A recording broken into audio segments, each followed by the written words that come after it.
Former Rockstar dev throws shade at Mario Kart World, says the new GTA will be worth the price. You think Mario Kart competes with a game like this? Dang. That's right. All right. Says former Rockstar animator Mike York, who previously worked on GTA 5 and Red Dead 2, has now chimed in the comments on how the, quote, detail and amount of realism in the new GTA will justify its price point, while throwing shade at the new Mario Kart game and its pricing, suggesting Nintendo's games simply can't compete. Said, no other game has the detail and amount of realism that this does and will have when it's released. So nobody complaining. So everyone complaining out there just needs to zip it up, because whatever amount this game cost, $80 or whatever, it's going to be worth it. And all those other games that come out for $70, $90, I mean, look, you've got Mario Kart for $90. You think Mario Kart competes with a game like this as far as how much stuff they put into the game? I mean, he's got a point. Like Mario Kart it's great. I love Mario Kart. Don't get me wrong. $90 for Mario Kart? That's ridiculous. Like Mario Kart should be a $30 game. Like it should be $30 because all you do is race, and it's not even really complex racing. You're kiddie kid racing. It's fun. I love Mario and I love Nintendo, but like $90, that's stupid. Let me tell you this right now. You're on dangerous waters here, because you're talking about Mario Kart being kiddie racing. But there are some people who will fight you.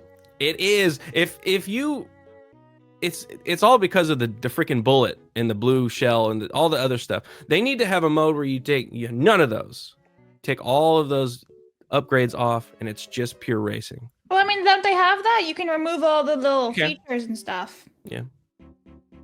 I still listen. I think the word kiddie friendly is a bit much, but it's definitely family friendly for sure, which is why I think it shouldn't be so fucking expensive, because it's meant to be for kids, for everybody. Everyone should be. Gaming is not a privilege. Like I understand it's not like a necessity, right? Food, clothing, shelter, that's a necessity, but it's definitely not like some rich kid privilege. It should be a form of entertainment. That's how the cinemas are shit now, right? You start pricing the high up, your shitty movies. It's the same thing. It should be for everyone. It should be cheap so everyone can afford it.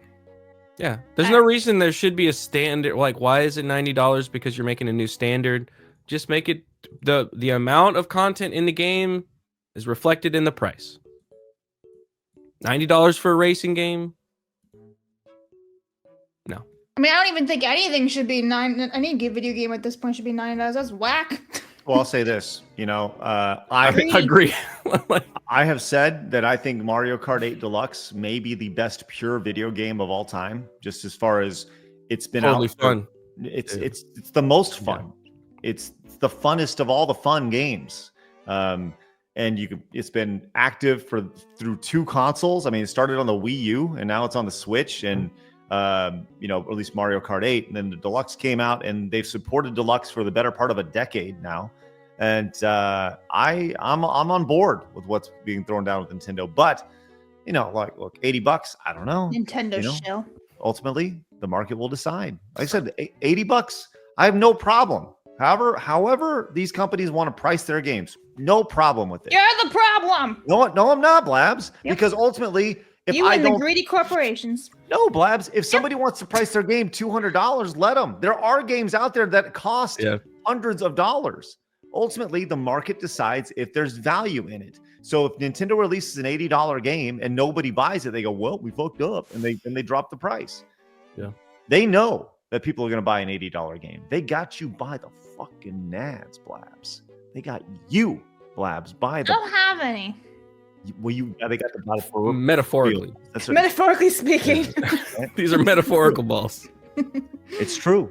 So ultimately, the market will decide if there's value there, and if it's $80 in value, if their friends are playing, like, you got to play this game. Ultimately, you will make some sort of impromptu decision, or you will make a very smart decision and say, I don't want this game for $80. The market always decides. Always. Can we stop down for a second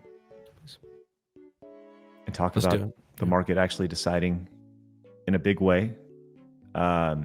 This is interesting. Speaking of the price of video games, we don't give a whole lot of wins to EA. But they're getting a big dub here with this, as EA is bucking the industry trend and says it has no plans to increase video game prices right here. Wow.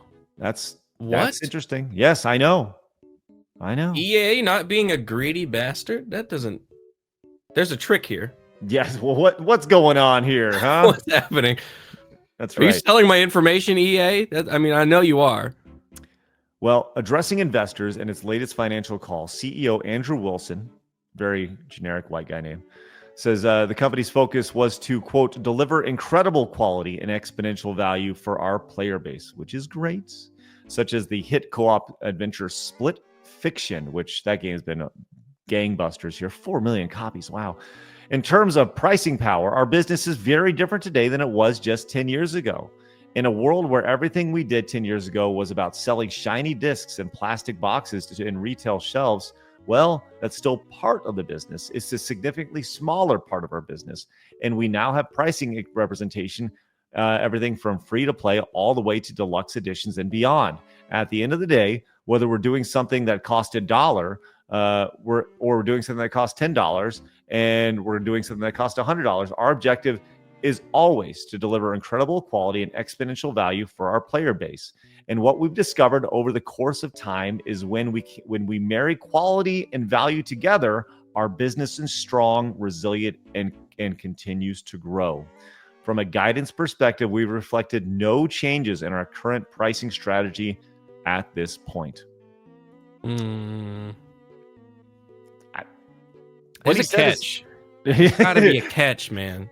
There's got to be something in there. Somebody brought up in the chat. I think they're spot on. Microtransactions. It's like apps in the App Store where they're free. You get the app and you think it's free, and then you open it up and it's like, hey, you got to subscribe. You got to subscribe to this thing, or here, don't you want to buy some extra bucks? You know, some credits or something. That's got to be what it is. They want to get that low price so you can get in, and then you just you whale them. You spend all your money there. The in-app purchases, for sure. Yes. When you get the free app and it says, oh, then you do one thing that's cool and it goes, oh, you can do that 3 more times if you just pay $4.99. All right, yeah. Fuck you. So EA, you get no sympathy from me. I see what you're doing. Just a jaded son of a bitch you are. I am with EA specifically. Freaking you bastards. Yeah, they're on my shit list. Oh, they won't give me my Battlefront 3 for Star Wars. They were working on it, and they're like, Battlefield, and it's like garbage. They won't give you your Battlefield 3. Listen, I will die on this hill. They were finally making Battlefront 2 2017 good in 2020, and then they were like, peace. And they just cut service, and I was like, it was finally good. And what they gave us was like fucking FIFA balls, BB-8 and BB-9. Like, who asked for that? And I swear, that ISB agent is Padme with a scar and uglified, and it's Ahsoka's hands because her hands are holding the dual pistols backwards like Ahsoka would. I swear, they literally had those 2 girls ready to go, and they're like, we're out. And they went for Battlefield, and I will never forgive them. Yeah. Give me Battlefront 3! So how do you really feel about it, Blabs?